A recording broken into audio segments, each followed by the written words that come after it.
You don't even know what block you're on. Nobody does. Nobody's coming, Vince Callahan said, laughing low as he scanned them slowly. 2 women alone behind a bar. He'd run this place 100 times. It always ended the same way. Behind him, 9 men filled both ends of the alley, shoulder to shoulder, blocking every exit. Despite the intimidation, Natalie Lawson stood perfectly still beside her sister, Rebecca Lawson. Neither woman flinched, neither stepped back. Vince Callahan and his men had no idea they weren't just cornering 2 women. They were stacking charges against 2 Chicago PD major crimes detectives who were already silently counting every felony they'd just handed them. Before continuing, the storyteller urged viewers to comment where in the world they were watching from and to subscribe, because the next story was one they couldn't miss. The Jasmine hit her before she even opened the bottle. Rebecca Lawson stood at her bathroom mirror holding the small glass perfume bottle in both hands like it was something fragile, something sacred. The label was worn smooth at the edges. She'd read it so many times the words had rubbed off long ago. It didn't matter. She knew what it said. Estee Lauder Youth Dew, Mama Gloria's perfume. Rebecca uncapped it slowly and touched the stopper to her wrist. The scent bloomed, warm and floral and achingly familiar. And for just 1 second, her mother was alive again, standing right there in that bathroom, humming something low and sweet, the way she always did when she was getting ready for a Friday night. Rebecca exhaled, set the bottle down. The smell still did that to her, even after all this time. She looked at herself in the mirror, black jeans, fitted blazer, her natural hair pulled back clean. On any other night, she would have left the badge at home. But years of police work had made it part of her body the same way her right hand was. It sat on the nightstand beside her Glock, both tucked under her blazer before she reached for her keys. Every year on that day. Her phone buzzed on the counter. Downstairs. Don't make me wait. Rebecca smiled despite herself. Natalie had never arrived anywhere late. She was the kind of woman who showed up early and then complained about waiting. She grabbed her keys and went downstairs. Natalie was leaning against the passenger door of Rebecca's car, arms crossed, wearing deep burgundy from her turtleneck down to her boots. Mama Gloria's color. Rebecca's throat tightened when she saw it. Natalie looked up and for one moment, neither of them said a word. They had the same face, same wide eyes, same jaw, same mouth their mother used to kiss on the forehead every single night without fail. And sometimes, just looking at each other said the whole thing. Natalie opened her arms. Rebecca walked into the hug without slowing down. They held on longer than necessary. Then Natalie patted her on the back twice, the way she always did, and pulled away. "Let's go see Earl," she said. The drive to Bronzeville felt like going home once. Now it felt like driving through a wound. The neighborhood she and Natalie had grown up in, the one with the barbershop on the corner and the fish fry spot and the church that shook the sidewalk every Sunday morning, was being eaten alive block by block, building by building. New condos rose up where the old community center used to be on a main street in Bronzeville. A boutique wine bar sat in the space where Mr. Henderson had run his hardware store for decades, clean glass and exposed brick where something real used to breathe. Rebecca drove slowly. She couldn't help it. Natalie watched the streets pass with that particular stillness she got when she was angry but choosing not to speak yet. Then Rebecca saw the sign. It was strapped to a chain-link fence surrounding a vacant lot on the corner of Bronzeville and Cottage Grove. A lot Rebecca distinctly remembered as a small park where kids used to play. The sign was large, professional, a bright white rectangle against the dark evening sky. Lang & Associates mixed-use development coming soon. Rebecca's eyes moved over it without breaking her expression. She filed the name away. Lang & Associates. Something about it sat wrong in the back of her mind, the way a wrong smell sits in a room after everyone else stops noticing it. But tonight was not for that. She pulled her eyes back to the road. Half a block later, the warm amber light of Gloria's came into view. The hand-painted sign above the door, the potted plants on either side of the entrance that Earl watered every single morning without fail. The bar looked exactly the same as it had the first night Mama Gloria brought them here as teenagers. Exactly the same as it would look, God willing, until they were old. Rebecca pulled into the parking spot out front and cut the engine. For a moment, both sisters just sat there. "You ready?" Natalie asked quietly. Rebecca looked at the sign above the door. Gloria's, just that, just her name in plain white letters. "Yeah," she said, "I'm ready." They got out of the car together and walked toward the light. Earl Thompson had the door open before they even reached the steps. He was a big man, Broad shoulders, close-cut gray at his temples, hands that looked like they'd been built for hard work and used that way. He stood in the doorway of Gloria's with his arms spread wide, and his smile was the kind that started in his eyes first.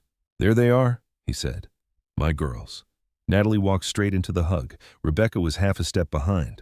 Earl wrapped both arms around them at the same time and held them the way a man holds people he's known since they were children, like he was genuinely glad they existed.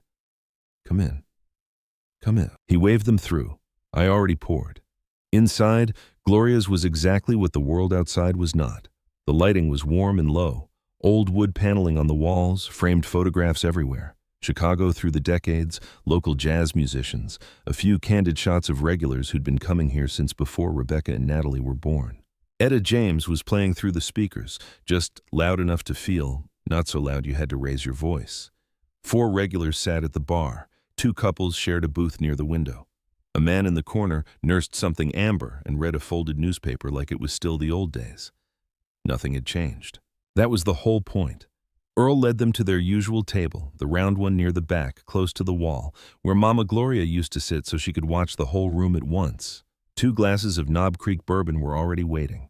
The good bottle. The one Earl kept on the low shelf and only pulled out on specific occasions. He set a 3rd glass down for himself and stood over the table. To Gloria, he said simply, like that was the whole prayer. "To Mama," Natalie said. "To Mama," Rebecca echoed. They drank. The evening settled into something easy and warm. They talked about her the way they always did on that day, not with sadness at the center, but with laughter. Earl reminded them about the night Mama Gloria beat every man at this bar in a spades tournament, and then stood up, smoothed her dress, and said, "I don't know why y'all look surprised." Natalie nearly knocked her glass over laughing. Rebecca told the one about the Christmas when she was young, when Mama Gloria tried to make her grandmother's sweet potato pie from memory and confused salt for sugar. The whole family ate it anyway because nobody wanted to be the one to tell her. They found out later she knew the whole time and was testing them. "That woman," Earl said, shaking his head slowly. His voice was soft with it. "She was something else." "She really was," Rebecca said. They ordered food. Earl brought it out himself. Smothered chicken, rice, cornbread that was still warm in the center. They ate without hurrying. Natalie started doing impressions of people they'd grown up with, and at one point, she had Earl laughing so hard he set his glass down too fast and bourbon sloshed over the rim onto his hand. "Look what you made me do," he said, still laughing, reaching for a napkin. "That's your own fault," Natalie told him, completely serious, which made him laugh even harder. Rebecca watched the two of them and felt something loosen in her chest. She reached for her glass, took a slow sip, let herself just be in the room. But somewhere between the second round and the cornbread, Earl got quiet. It happened gradually, a pause that lasted a beat too long, his eyes drifting toward the front window. Rebecca noticed. She always noticed. It was the same instinct that made her a good detective, the ability to read a room, to feel the shift in a person before they said a word. And something in Earl had shifted. The smile was still there, but underneath it was the face of a man carrying weight he'd stopped mentioning because mentioning it hadn't helped.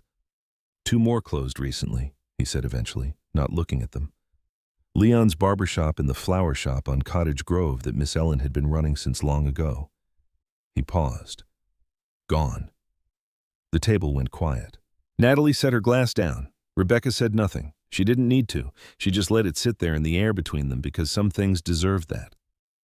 Earl shook his head, then looked back at them and put the smile back on. "But not tonight. Tonight we're celebrating." He raised his glass again. They met it. Later, Natalie's phone buzzed against the table. She glanced at the screen. Her work partner. She looked up at Rebecca with a grimace. "1 minute," she mouthed, already standing. She grabbed the phone and headed toward the back hallway, past the kitchen, toward the rear exit where it was quiet enough to talk. Rebecca watched her go, then turned back to Earl. She didn't think anything of it, not yet. The alley behind Gloria's was narrow and dark. Natalie stepped through the rear exit and let the door fall shut behind her. The noise of the bar disappeared. Out here, it was just the sound of the city at night. Distant traffic, a dog somewhere blocks over, the low hum of a street lamp mounted above the exit door. She pressed the phone to her ear. "Yeah, I got it," she said. "Send me the file in the morning. I'll look at it then." A pause. "I said I'll look at it tomorrow. It's Mama's day." Another pause, shorter. "Good night." She hung up and stood there a moment, letting the night air cool her face. The bourbon had settled warm in her chest. Inside, Earl was probably already refilling Rebecca's glass without being asked. She smiled at the thought and turned back toward the door. That's when she heard the footsteps. Not one set, multiple, deliberate, coming from the far end of the alley where the shadows were thickest. Natalie's hand moved to her side before her brain fully caught up. Years of instinct. She stayed still and watched.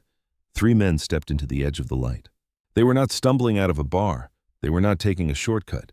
They moved like men who knew exactly where they were going and had already decided how the conversation was going to go. The one in front was shorter than the other 2, but walked like he was in charge of something. Work boots, a canvas jacket. He stopped about 10 feet from Natalie and looked her over the way you look at furniture you're planning to move. "Bar's gonna need to wrap it up tonight," he said. "Sooner the better." Natalie looked at him steadily. "Excuse me? You heard me." He tucked his hands into his jacket pockets. "This whole block's been purchased. Management's already been notified. We're just making sure everybody understands the situation. And who exactly is we?" He smiled. It didn't reach his eyes. "The people who own this block now." Natalie kept her voice even, flat, the voice she used in interrogation rooms. "I'm going to need you to step back, all 3 of you." The man tilted his head. "Or what?" "Or this becomes a situation you don't want," she held his gaze. "I'm law enforcement. Step back." He didn't move. Neither did the 2 behind him. Inside Gloria's, Rebecca glanced at the hallway for the 3rd time. Natalie had been gone too long. A quick work call was normal. Longer was not. Rebecca set her glass down and pushed back from the table. "Be right back," she told Earl. She moved through the back hallway, past the kitchen, and pushed through the rear exit. The alley hit her all at once. Not just the 3 men on Natalie's end, but 7 more materializing from the opposite direction, stepping out from the gap between buildings on the other side of the exit, cutting off the only other way out. Rebecca counted fast. 10 total. Positioned at both ends of the alley like this had been planned, like they'd been waiting. Because they had. At the front of the group stood a man she hadn't seen yet. He was big, not tall exactly, but the kind of wide and solid that filled up space. In his 50s, thick neck, short gray hair. He wore a button-down shirt with the sleeves rolled to his elbows despite the chill, like the cold didn't apply to him. His arms were crossed over his chest and he was smiling. A slow, easy smile that said he found all of this mildly amusing. Vince Callahan looked at the 2 women in the alley and didn't seem concerned at all. "Well," he said pleasantly, "2 of you, that's fine. Message works the same either way." He started walking toward them slowly, unhurried, the way a man walks when he's certain nobody's going to stop him. "This neighborhood is changing," he said. "Has been for a while now. Some people get that. Some people need it explained to them." He glanced around the alley at the back of Gloria's, at the old brick walls. "Your friend Earl's had plenty of time to read the room. Hasn't quite gotten there yet. So here we are." He stopped in front of Rebecca. "Close. Too close." "Take the hint," he said, while it's still just a hint. Then he reached out and wrapped his hand around her forearm. Rebecca looked down at his hand. She looked back up at him. Her face was completely calm. Nobody moved. Nobody breathed. Then, in one motion, neither twin having signaled the other, no word exchanged, no look shared. Both women reached into their blazers. 2 Chicago PD detective shields came out simultaneously, held flat and steady at eye level, catching the dim light of the alley lamp. Gold, official, unmistakable. Rebecca's voice came out low and clear. "Detective Rebecca Lawson, Chicago PD Major Crimes." Natalie's voice landed right behind it, like a second knock on the same door. "Detective Natalie Lawson, Chicago PD Major Crimes." The alley went silent in a way that had nothing to do with quiet. It was the silence of 10 men recalculating, fast. 3 of them stepped back immediately, one nearly tripping over his own feet going backward. 2 more drifted toward the alley wall like they were trying to become part of it. Rebecca tracked every movement without turning her head. She had already counted them coming in. She was counting them now. Callahan's hand dropped from her forearm, the easy smile he'd been wearing since he walked in, the one that said, "I own this alley and everyone in it," faltered, just for a second, but she saw it. She was meant to see it. Rebecca lowered her badge slowly. She didn't put it away. "The moment your hand made contact with my arm," she said, That became criminal assault on a law enforcement officer. She let that land, let it sit in the air between them while Callahan's jaw worked silently. That's a felony in the state of Illinois. You understand that? Callahan said nothing. I want to make sure you understand that, she said, because understanding it matters for what happens next. She turned her head, deliberately, unhurried, and looked down the alley. Her eyes moved from face to face. She held on 4 of them for just a beat longer than the others, long enough to be intentional, long enough for those 4 men to know they had been seen, memorized, stored. I have 4 of you, she said simply. Enough for a lineup, enough for charges. She looked back at Callahan. The rest of you are free to leave, but you will be found, all of you. For a few full seconds, nobody moved. Then they did. It wasn't a panic. It was something quieter and more revealing than that. Men who'd spent years in alleys like this one, doing exactly this kind of work, suddenly finding out the math had changed. They peeled away in 2s and 3s, moving back toward the ends of the alley without running, without looking at each other, without saying a word. The ones who'd been most aggressive on the way in were the quietest on the way out. Natalie watched them go with her arms loose at her sides and her badge still in her left hand. Callahan didn't move. He stood his ground for a long moment, jaw tight, eyes moving between the 2 women. Something was working behind his face. Pride wrestling with something more practical. He was a man who was not used to backing down. That much was obvious. The kind of man who'd spent enough time being untouchable that he'd started to believe it was a permanent condition. He looked at Natalie. She looked back at him. Waited.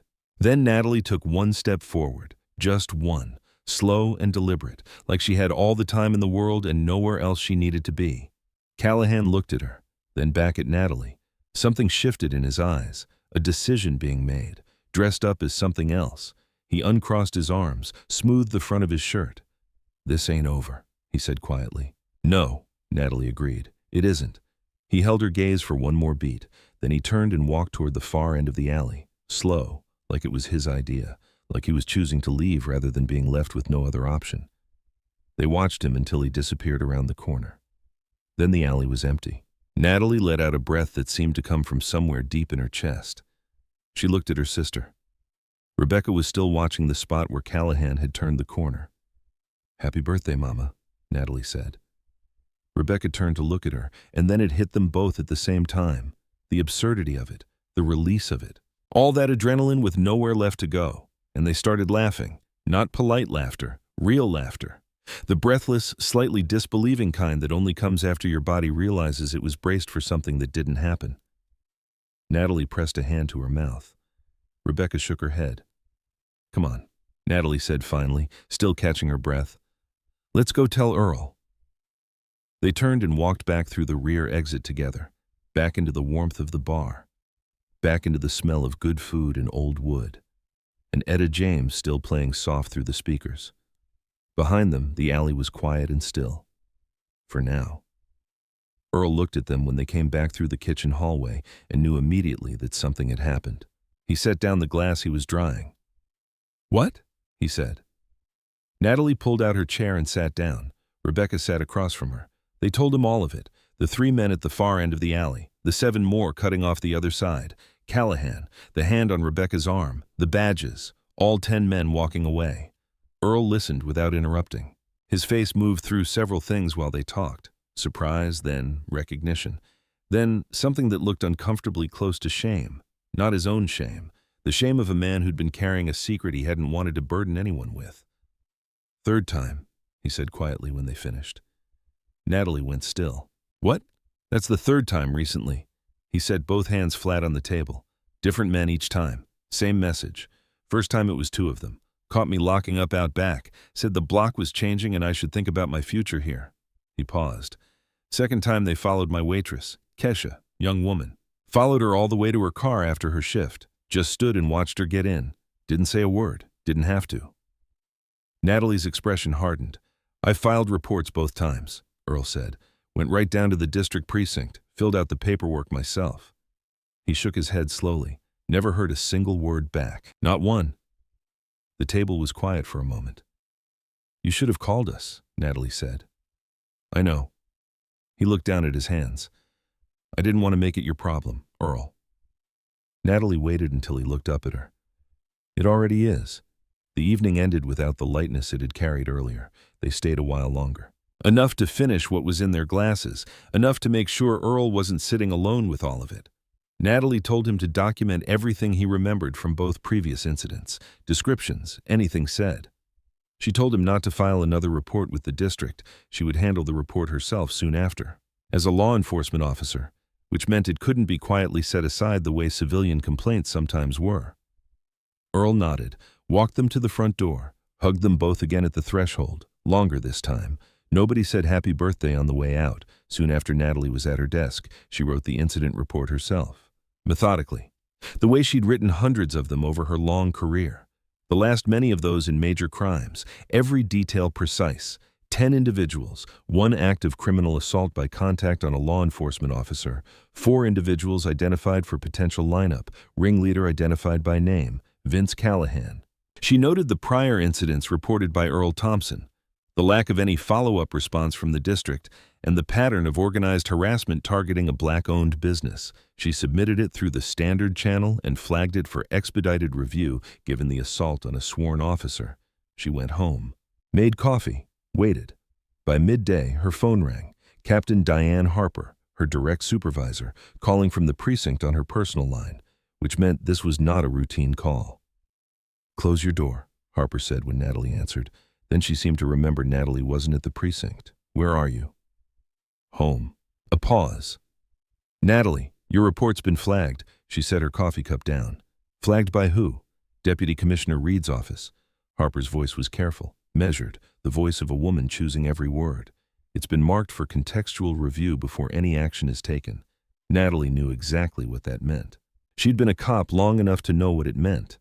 Contextual review was the language used when someone with enough rank wanted something to disappear without technically making it disappear. "He's burying it," Natalie said. Harper didn't confirm it. She didn't deny it either. "I'm telling you what I know. Keep your head down while I see what I can find out on my end." The call ended.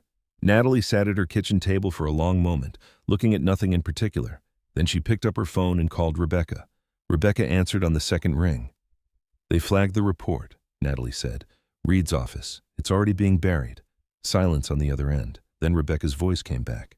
Quiet, certain, with an edge to it that Natalie recognized from every investigation they'd ever worked separately, and every hard conversation they'd ever had together. "Then we dig," Rebecca said. Natalie was still on the phone with Rebecca when her other line lit up. "Earl." She told Rebecca to hold and switched over. His voice hit her immediately. Tight, clipped, the sound of a man trying to hold himself together by talking slowly. "They put something on my door," he said. "A notice. City of Chicago, official letterhead, the whole thing. Fire egress obstruction, rear alley." He exhaled hard. "Natalie. They're saying I've got some time to fix it or they start closure proceedings." She closed her eyes for a second. "When did it go up?" "Had to be this morning. I got here to open and it was already taped to the front door, and there were men outside, 3 of them, walking the perimeter with cameras, photographing everything, the exterior, the alley, the property line next door." His voice dropped. They didn't even try to hide what they were doing. "Don't touch the notice," she said. "Don't call the number on it. Don't let anyone inside without a warrant. I'll call you back." She switched back to Rebecca. "You heard that?" "Every word," Rebecca said. "Start pulling records." Natalie spent the rest of that afternoon at her kitchen table with her laptop and a legal pad. She started with Lang & Associates, the name from the development sign Rebecca had pointed out the night before. Public property records, city acquisition filings, business registration documents. It was all there, available to anyone willing to sit down and look. Most people never looked. She looked. The first property acquisition had happened some time back. A dry cleaning business on a Bronzeville street, family-owned, operating for years. Weeks before the sale, a city code citation had been filed against the property. Electrical panel deficiency. The owner applied for a remediation permit. It was denied. Later, Lang & Associates made an offer. The owner sold. Natalie wrote it down. She pulled the next one. A hair salon on Cottage Grove. Code citation first. Plumbing irregularity, permit denied. Sale to Lang & Associates followed soon after. She pulled the one after that. A small grocery on the south end of Bronzeville. Code citation, permit denial, sale. She kept pulling. Several properties over time, the same sequence every single time. Citation, denial, sale, running like a machine that had been calibrated and tested until it never failed. And every displaced owner, without a single exception, was black. Natalie sat back in her chair and looked at what she'd written on the legal pad. Names, businesses, families who had built something in a neighborhood they belonged to and had it systematically taken from them through paperwork. She pressed her fingers against her mouth and breathed. Then she kept going. She cross-referenced the property records with the police incident reports filed by each displaced owner. She already knew from Earl that reports went nowhere. She wanted to know exactly where they went. Every single closed report carried the same authorization stamp at the sign-off line. Deputy Commissioner Harlan Reed. Not a pattern of negligence, not an overworked department dropping the ball. One man's name on every document, closing every complaint that could have interrupted the machine before the next property fell. Reed wasn't failing to act. He was acting, deliberately, consistently, for years. Natalie stared at his name on the page until the letters stopped looking like letters. She photographed every document, the property records, the code citations, the permit denials, the closed police reports with Reed's stamp. She organized everything into a single folder on her phone. Then she gathered the printed pages, stacked them, and drove to Rebecca's apartment. Rebecca had the door open before she knocked. They didn't speak while Natalie spread the papers across the kitchen table. Rebecca stood beside her and read as each page went down, her eyes moving carefully, methodically, the way they moved over evidence. Natalie watched her read and said nothing. When the last page was down, they both stood over the table in silence. The legal pad sat in the center. Names, properties, one stamp. Rebecca said it quietly, almost to herself. He's been running interference for years. Natalie nodded. Her voice was flat with something that hadn't become anger yet, but was getting there. And nobody stopped him, she said, because nobody was looking. The call came in early the next morning. Rebecca was on her second cup of coffee, still in yesterday's clothes. The property records from Natalie's research spread across her kitchen table, where they'd left them the night before. She picked up on the first ring when she saw the number. It was a Bronzeville exchange, old neighborhood. Rebecca, baby. The voice was thin and uncertain. It's Betty. Betty Collins, from the old building on a street in Bronzeville. Rebecca sat up straight. Miss Betty. Yes, ma'am. I hear you. I got some papers a couple of weeks back. A pause. The sound of rustling. A man called me after, said I had some time, said I needed to. She stopped. Baby, I don't fully understand what it's saying, and I don't know who else to call. Don't do anything with those papers, Rebecca said. She was already standing. Don't call that number back. I'm coming to you. The drive to the street in Bronzeville felt quick. Rebecca parked in front of the old building and sat in her car for a moment before getting out. 4 stories, tan brick, the same chipped concrete steps she and Natalie had run up and down countless times as kids, the same black iron railing their mother used to grip on cold mornings. Somebody had planted a small pot of flowers near the front entrance, purple petunias, still alive despite the chill. That was Miss Betty. That had always been Miss Betty. Rebecca got out of the car and went inside. Miss Betty Collins answered the door in her housecoat and slippers, her white hair pinned back neatly, the way she always kept it. She was elderly and had lived in apartment 2B for decades. She had attended Mama Gloria's funeral. She had brought food to the twins' door for weeks afterward without being asked. She stepped back to let Rebecca in, and Rebecca walked through the door and stopped. The same narrow hallway, the same kitchen visible at the end of it, the same window above the kitchen sink that looked out over the back alley, the one their mother used to stand at while she washed dishes, looking out at nothing in particular, humming to herself. Rebecca stood very still for just a moment. Then she followed Miss Betty to the kitchen table and sat down. The documents were already laid out, a small stack, neatly squared at the corners because Miss Betty was a neat woman. Rebecca picked up the top page and read it. It was a buyout offer from Lang & Associates. Pages of dense legal language structured to bury the actual meaning as deep as possible. The compensation figure was printed on one of the pages halfway down in the same size font as everything around it, so it wouldn't stand out. Rebecca found it. She read the number twice. It was less than a third of what the apartment was worth on the current market. A man called after I got this, Miss Betty said. She folded her hands on the table. He said the building had been purchased. He said I had some time. She looked at Rebecca carefully. He said it like it was already decided. Rebecca set the papers down. She pulled out her phone and opened the Lang property map Natalie had built the night before. She already suspected before she looked. She looked anyway. The street in Bronzeville, the old building. It was there, flagged and numbered. Next on the list, one more property. This one just hadn't been announced yet. Rebecca placed her phone face down on the table. She looked at Miss Betty, this woman who had known her mother, who had slipped grocery money under their door during the hard months when Mama Gloria was between jobs, who had braided Natalie's hair on Sunday mornings when their mother worked double shifts. This machine had already pushed their mother out of this neighborhood long ago. Now it was coming for the woman who'd stayed. "Miss Betty," Rebecca said. Her voice came out steadier than she felt. "You are not signing anything else. You are not calling that number.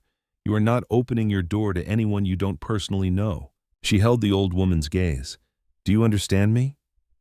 Miss Betty studied her for a moment. Something in the old woman's face settled, the tightness around her eyes releasing just slightly. "You sound like your mother when you talk like that," she said softly. Rebecca's jaw tightened. She breathed through it. "I'll handle this," she said. "I promise you." She gathered the documents, folded them carefully, and put them in her bag.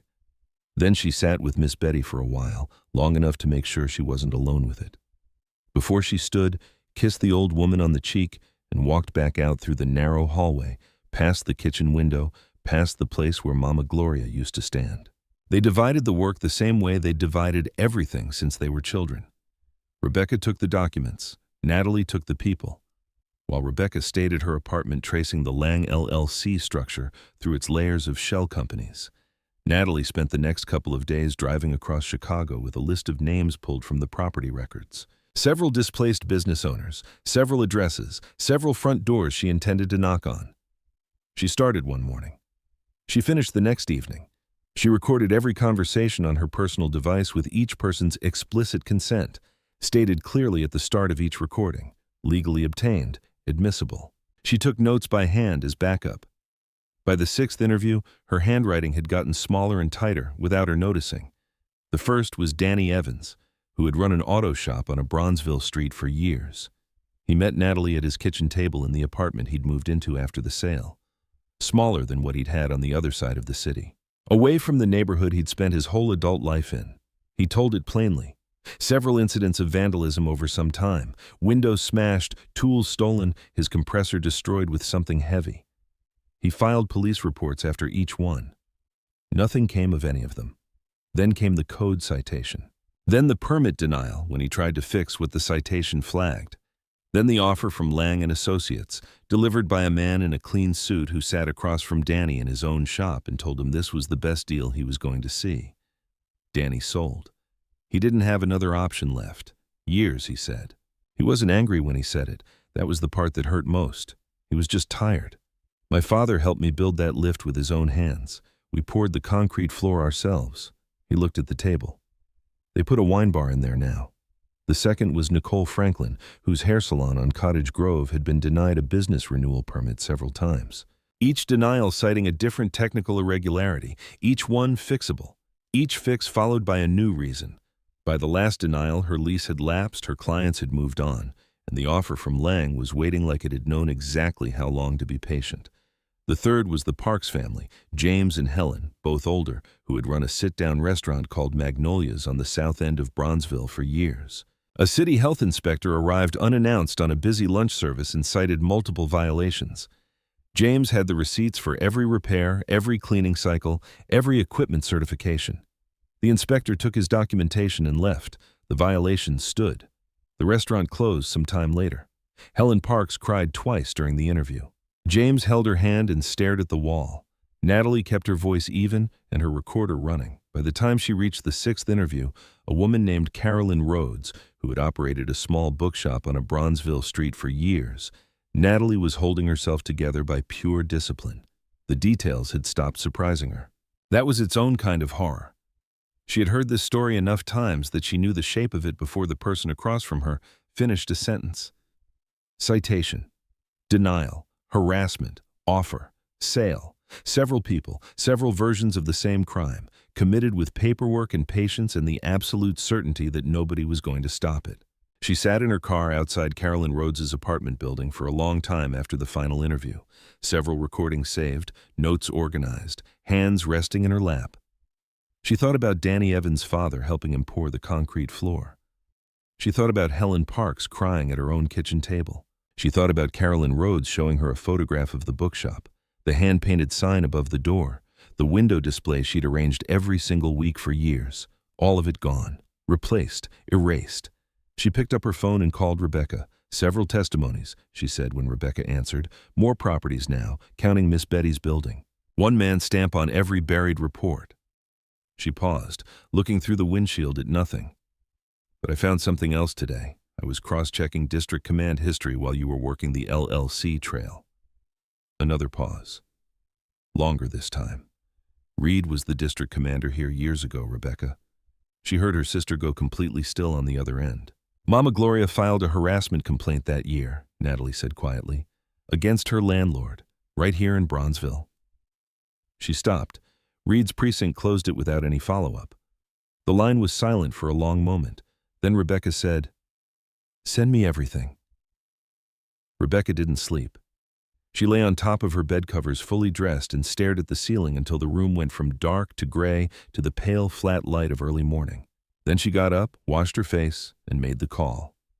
Frank Tate had been her training officer years ago. He was retired now, had been for some time, but he still had friends inside the department's records division.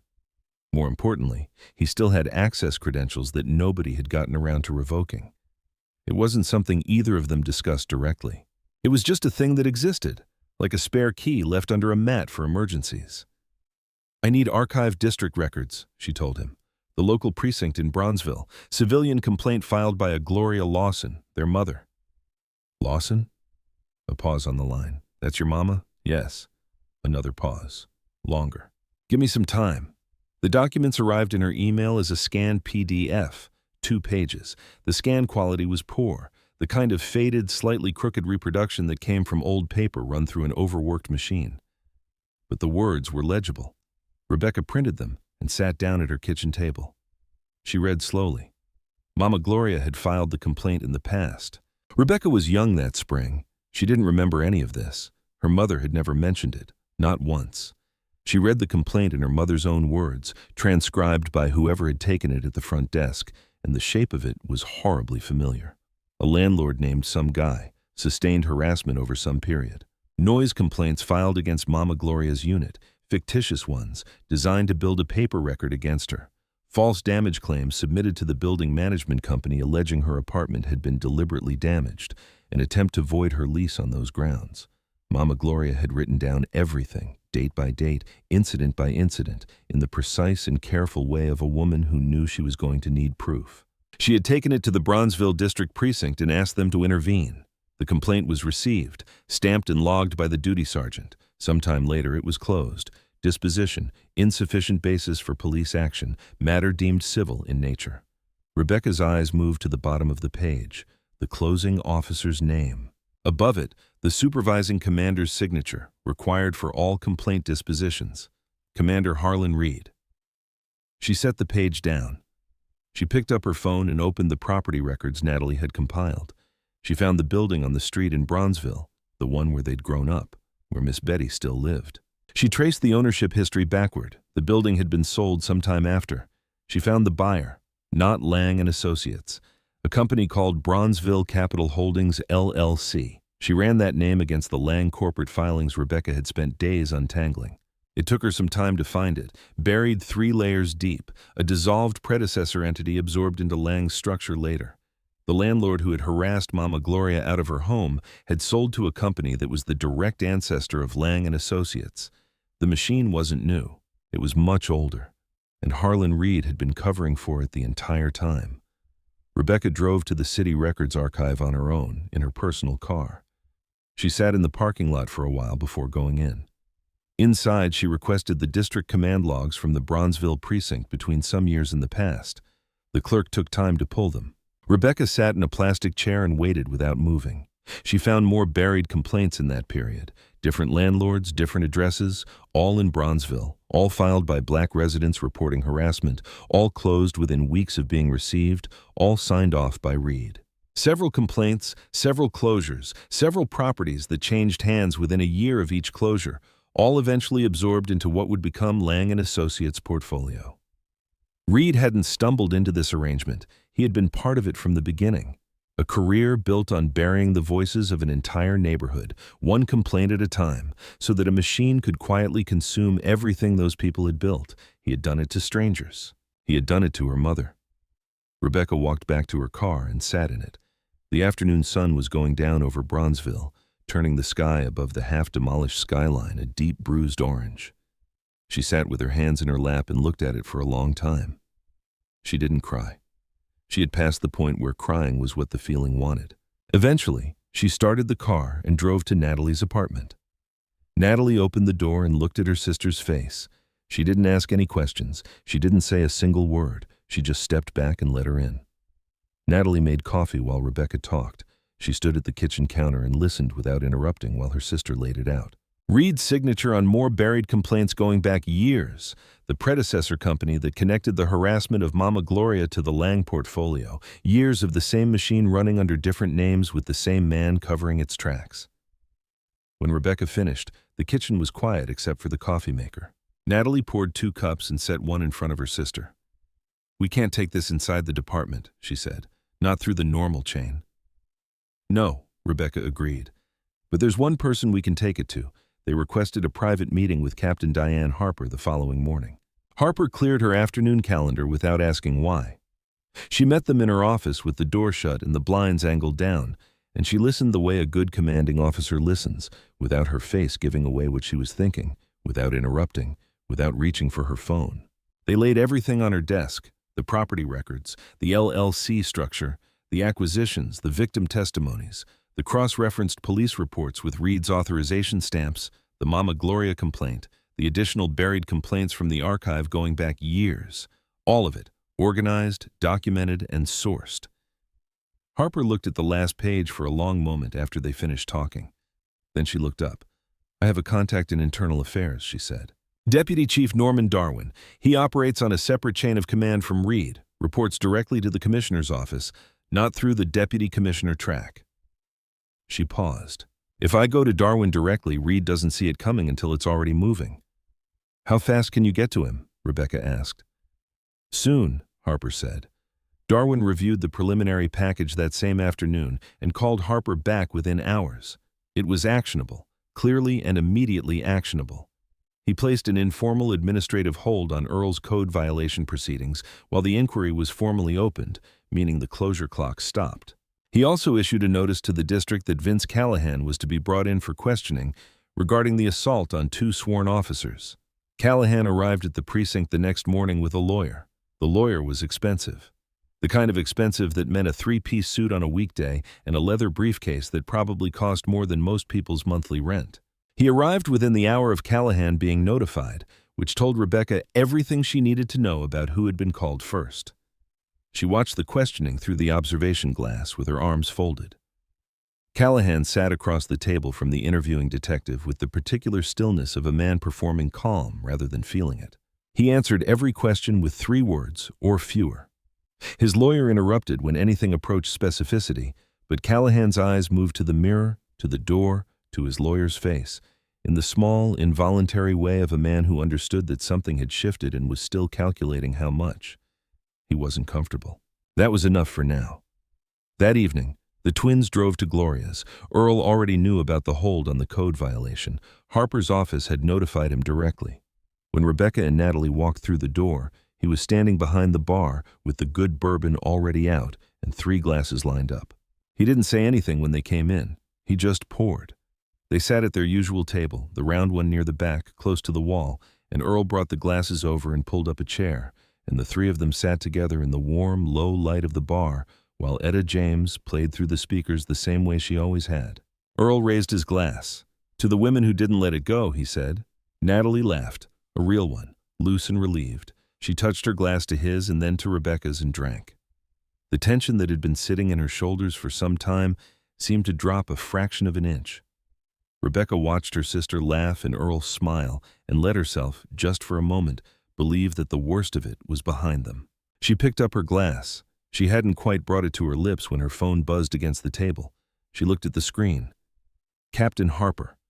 Late evening. Harper never called this late, not unless something had broken. Rebecca set her glass down without drinking and looked at Natalie across the table. Natalie's smile faded when she saw her sister's face. Rebecca pushed back her chair and stood up. "I have to take this," she said quietly. She walked toward the front door, pressed the phone to her ear, and stepped outside into the cold night. The cold hit her the moment she stepped outside. Rebecca pressed the phone to her ear and stood on the sidewalk in front of Gloria's, her back to the window, the warm light of the bar behind her and the dark Bronzeville street ahead. "Talk to me," she said.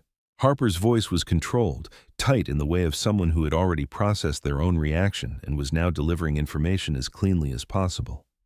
"Reed found out about the inquiry." Rebecca closed her eyes for a second. "How fast?" "Quickly. He has someone inside. I don't know who yet, but he moved the moment he found out." Harper paused. He went directly to Darwin. "And Darwin?" "Darwin is out. He withdrew from the inquiry this afternoon, cited insufficient preliminary evidence." Another pause. "Rebecca, Darwin had a disciplinary matter from years ago that was quietly resolved. Reed reminded him of it." Rebecca said nothing. She stood very still on the sidewalk and let the information settle into her the way cold water settles, all at once, everywhere. "The hold on Earl's code violation," she said. "Is it lifted?" "Effective now." She pressed her free hand flat against the brick wall of the bar beside her, breathed. "There's more," Harper said. "Lang's city attorney sent a formal letter to my office today. It cites interference with legitimate city enforcement proceedings by members of my unit. It's addressed to me by name." Her voice didn't waver. "If either of you continues any form of unofficial investigation, they're threatening formal suspension. They're trying to shut us down before we find anything else." "They already found something else," Harper said quietly. "Callahan's attorney filed a countercomplaint this afternoon. He's alleging that you and Natalie used intimidating and threatening conduct during the alley incident. A beat. Reed has flagged it as requiring immediate review. He's moving it forward himself." The street in front of Rebecca was empty and still. Somewhere down the block, a traffic light cycled from green to yellow to red for nobody. "What does that mean for us?" she asked, though she already knew. "I need you both at the precinct tomorrow morning," Harper said. "Early." "I'm sorry, Rebecca. I fought it. I don't have the standing to stop it." Rebecca went back inside. She didn't have to say anything. Natalie saw her face when she came through the door and was already standing by the time Rebecca reached the table. Earl looked between them and set his glass down slowly. Rebecca told them all of it. She kept her voice low and even and got through the whole thing without stopping. When she finished, the table was silent. Earl stared at the wood grain of the tabletop. Natalie stood with her arms crossed, jaw set, looking at a fixed point on the wall. They drove home separately that night. The next morning, they surrendered their badges and service weapons at the precinct early. The officer who processed the administrative leave paperwork wouldn't meet their eyes. The hallway outside Harper's office was quiet in the particular way of people pretending not to watch something. Rebecca signed where she was told to sign. Natalie signed without looking at the page. They walked out of the precinct without speaking. Earl called Natalie that afternoon. Gloria's had failed re-inspection.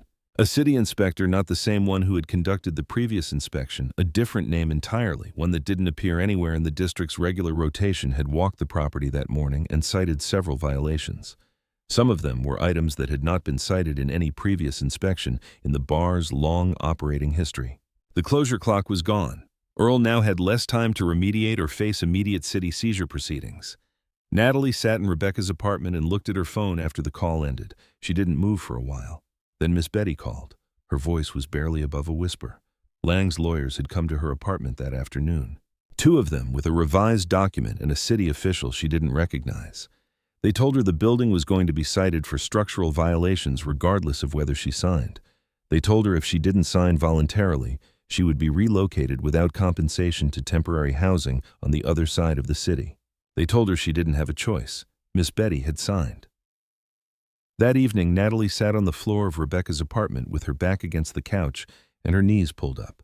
The documents were still spread across the kitchen table where they'd left them. The evidence that had felt like a weapon earlier sat there doing nothing. "We did everything right," Natalie said. Her voice was quiet and flat. "We followed every rule filed, every report went through the right people." She shook her head, and they took it all anyway. Rebecca sat across from her on the floor, back against the wall. She didn't argue with any of it because all of it was true. The apartment was very quiet. Then Rebecca said, "We played by their rules." Natalie looked at her. "We need to change the game," Rebecca said. Morning came gray and still. Rebecca was at her kitchen table early with coffee she couldn't taste, and the full document package spread in front of her the same way it had been for days. No badge on the nightstand, no Glock in the holster by the door, just the papers and the problem and the particular clarity that comes from running out of every other option. She started at the beginning. Not the Lang acquisitions, not Reed stamps. Further back, the LLC filings, the ones she'd been untangling for days before the suspension hit and everything else took over. She pulled the printed copies toward her and went through them slowly, layer by layer. Lang and Associates on the surface. Beneath it, 2 holding companies. Beneath those, a third. A private investment vehicle registered in Delaware, the kind of anonymous structure that existed specifically to ensure that the names attached to it didn't appear anywhere obvious. She found the subpoena stamp on her third pass through. It was on the Delaware filing. Small, faded, easy to miss if you weren't looking for it. A federal document request stamp with a case reference number. Not city, not state, federal. Rebecca sat back in her chair. Someone else had already been pulling this thread. And they'd gotten far enough to subpoena the corporate filings. She wrote down the case reference number. Then she picked up her phone, not her work phone, her personal cell, and called the FBI's Chicago field office. She didn't identify herself as a detective. She was on administrative leave. Technically, she wasn't one right now. She asked for the Financial Crimes Division. She was transferred twice. The second transfer connected after 2 rings. Klein. The voice was brisk and professional. A woman. "My name is Rebecca Lawson," she said. "I'm calling about a federal subpoena issued to an entity called Bronzeville Capital Partners, LLC. I have a case reference number." A pause. Brief, but weighted. "Hold one moment, Ms. Lawson." The hold lasted some time. When Agent Rachel Klein came back on the line, something in her voice had shifted. Still professional, but focused now, the way a person sounds when they've just confirmed something they were already thinking about. "Detective Lawson," she said, "I was wondering when one of you would call." Natalie arrived at Rebecca's apartment sometime later. They sat across from Klein at a coffee shop on the west side of the city. Neutral ground, away from the precinct, away from Bronzeville, away from anyone who might recognize either twin. Klein was middle-aged. Compact, sharp-eyed, with the unhurried manner of someone who had been patient for a long time and had learned to treat patience as a professional asset. She told them what she could. The FBI's Financial Crimes Division had been building a RICO case against the Lang Investment Group for some time. They had the financial architecture, the wire transfers, the shell company structure, the money moving between the Delaware holding company and the 4 silent partners, all of them city officials whose names the twins hadn't yet seen. They had the corporate paper trail going back further than even Rebecca had dug. What they didn't have was the human layer, the documented pattern of coordinated harassment against individual businesses and residents, the victims, named and on record, the police complicity running through a specific chain of command, the direct connection between the financial crime and the human cost of it. "Without the human element," Klein said, "we have financial fraud, complex, provable federal financial fraud." She looked between the 2 of them. "With it, we have an organized criminal enterprise operating under RICO. That's a different category of prosecution entirely. Different sentences, different consequences." Natalie put the testimony recordings on the table. Rebecca put the cross-reference police reports with Reed stamps beside them, then the property records, the LLC structure, the Mama Gloria complaint, the additional archived complaints going back years, then the cell carrier records from the night of the alley incident. Callahan to Lang, minutes after the badge reveal. Lang to Reed, minutes after that. Klein looked at the cell records for a long moment. "That's the conspiracy's panic on paper," she said quietly. "That's what we thought," Rebecca said. Klein gathered everything carefully, methodically, the way someone handles things they intend to use. She looked up. "Bring me the originals to our secure facility. Everything you have. Do not contact your department. Do not signal anyone inside the precinct." She held Rebecca's gaze. "This goes federal." She stood, shook both their hands and left. The twins sat across from each other in the booth for a moment after she walked out. Natalie stared at the table where the documents had been. Then she looked up at her sister. Mama would have loved this part, she said. They didn't sleep much. The window Klein had given them to compile and deliver the complete federal evidence package, everything organized, sourced, and documented to a standard that would hold up in federal court. Not just convincing, but airtight. The kind of package that couldn't be dismissed buried or explained away by an expensive lawyer in a three-piece suit.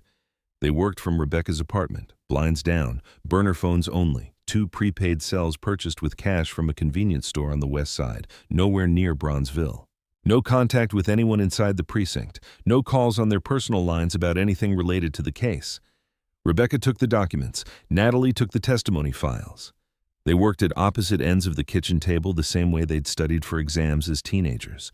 Close enough to hand something across without getting up. Quiet enough to think.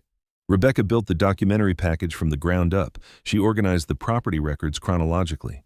Acquisitions over time, each one preceded by the same sequence of citation, denial, and offer. She attached the corresponding city code citations and permit denials to each property file, cross-referenced with the dates of acquisition. She pulled the Lang LLC structure and mapped it cleanly on paper.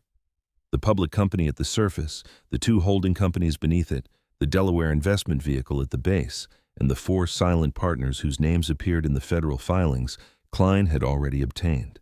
She added the cross-referenced police reports. Closed complaints, all bearing Reed's authorization stamp, all corresponding to properties that subsequently fell to the Lang machine. Then the archived complaints going back years. Then the Mama Gloria complaint with its chain of command traced to Reed's signature at the bottom. Then the predecessor company, Bronzeville Capital Holdings LLC, dissolved later, absorbed into the Lang structure. And the property ownership history that connected the landlord's sale directly to the machine that was still running years later. She worked slowly and did not rush a single page. Natalie organized the testimony recordings onto a single encrypted drive with written transcripts for each. Danny Evans, Nicole Franklin, James and Helen Parks, and Carolyn Rhodes. Plus the remaining ones whose stories were equally specific and equally damning. She attached supporting documentation to each testimony. The corresponding code citations, the permit denials, the closed police reports.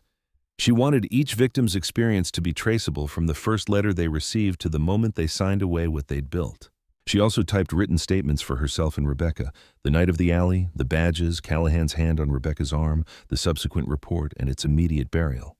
Everything dated, everything sequenced.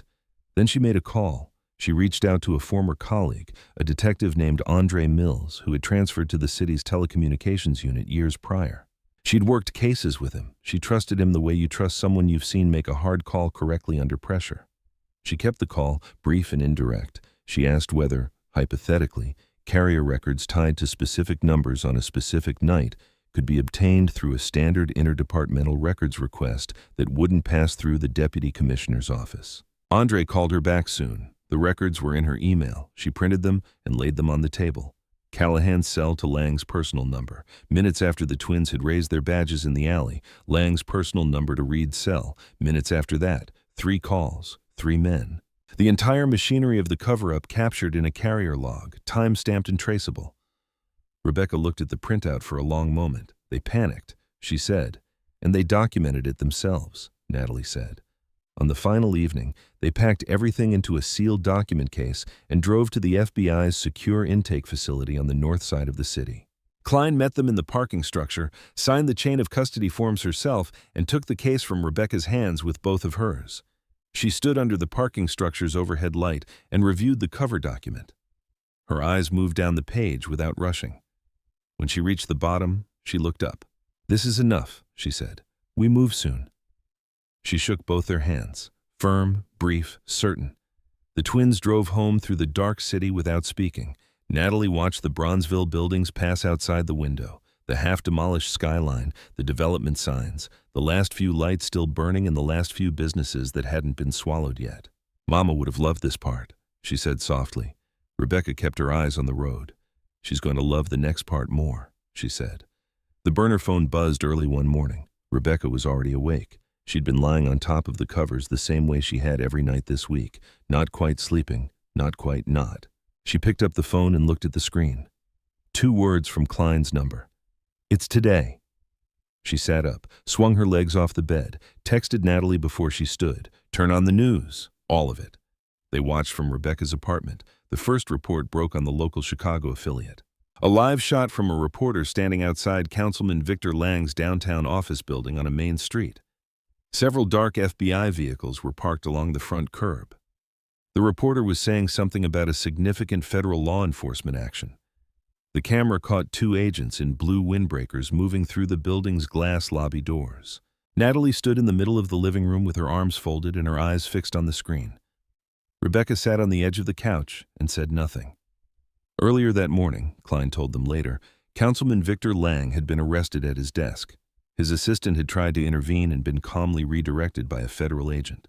Lang had asked to call his attorney. He was told he could do that after processing. He was walked through his own office in handcuffs while his staff watched from their desks and did not know where to look. The four silent investment partners were arrested simultaneously, one at his home in a nice area, still in his morning robe. Two at their respective offices, one being pulled from his car in a downtown parking garage before he made it to the elevator. Federal agents at all four locations at the same moment, coordinated to prevent any one of them from warning the others. The charges read at the afternoon press conference were federal, and they were many. Racketeering, conspiracy, wire fraud, civil rights violations under federal statute, obstruction of justice.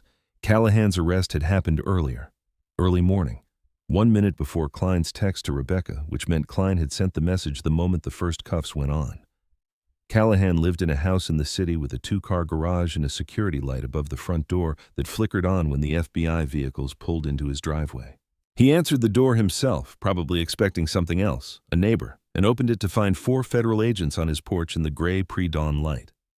He was wearing a bathrobe. His hair wasn't combed.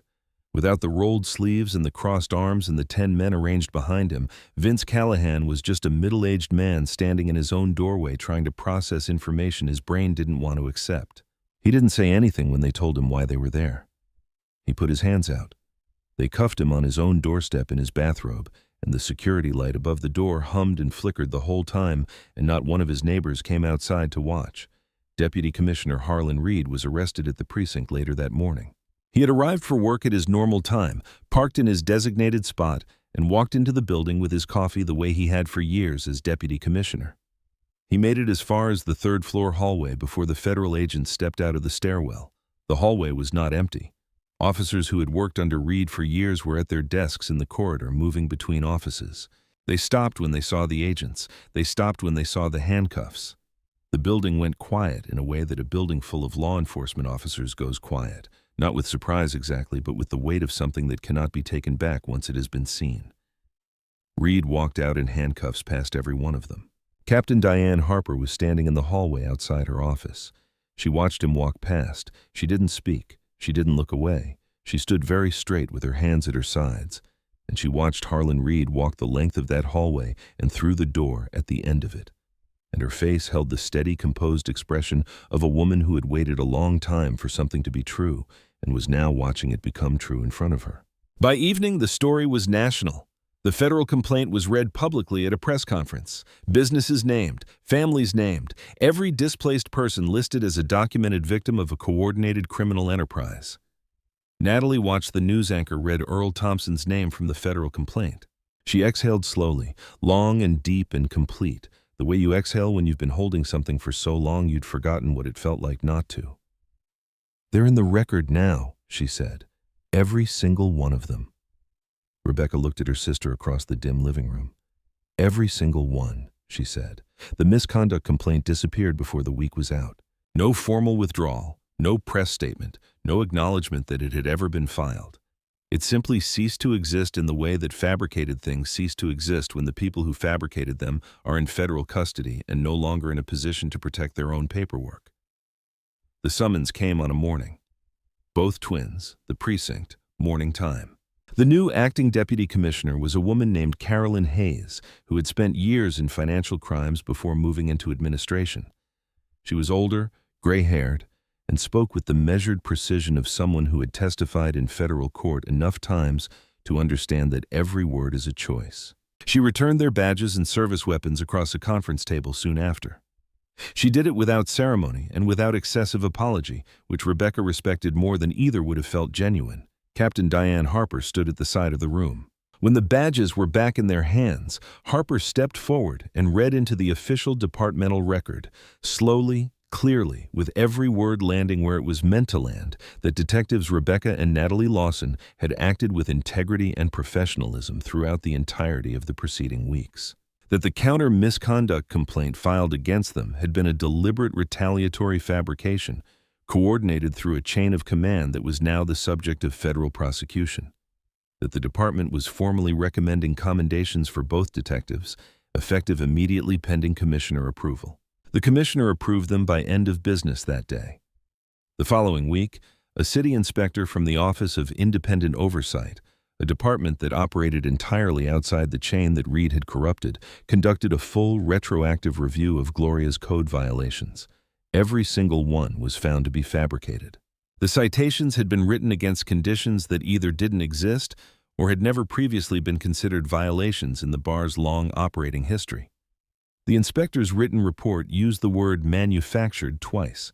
It was the kind of language that inspectors chose carefully and only when they were certain. Gloria stayed open. In the days after the arrests, something shifted in Bronzeville. People who hadn't been back to the neighborhood in years started coming back.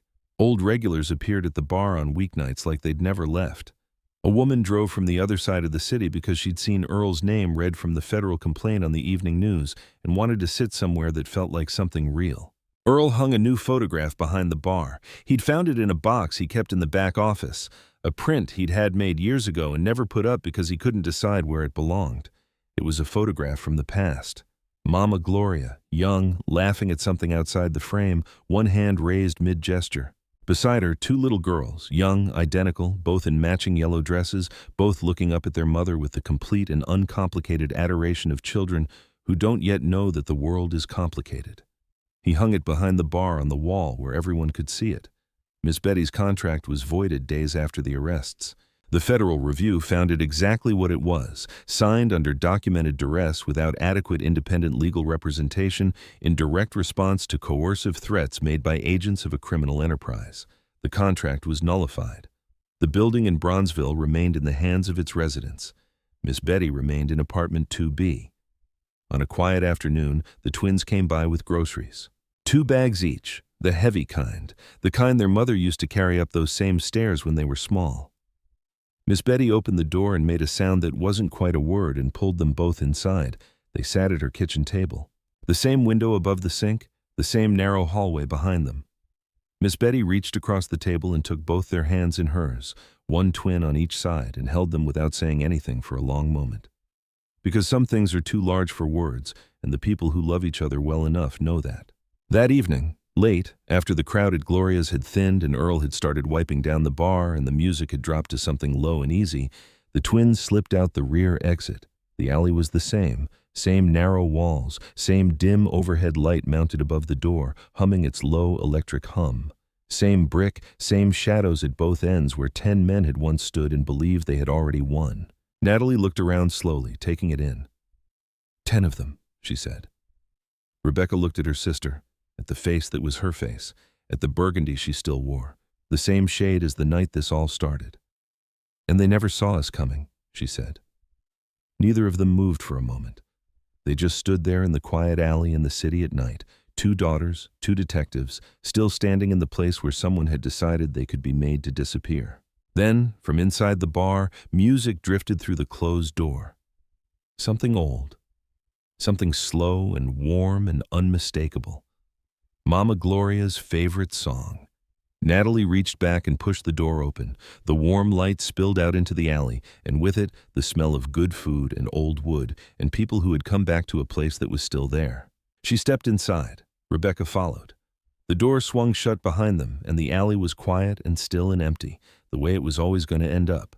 If you enjoyed the story, leave a like to support the channel and subscribe so you do not miss out on the next one.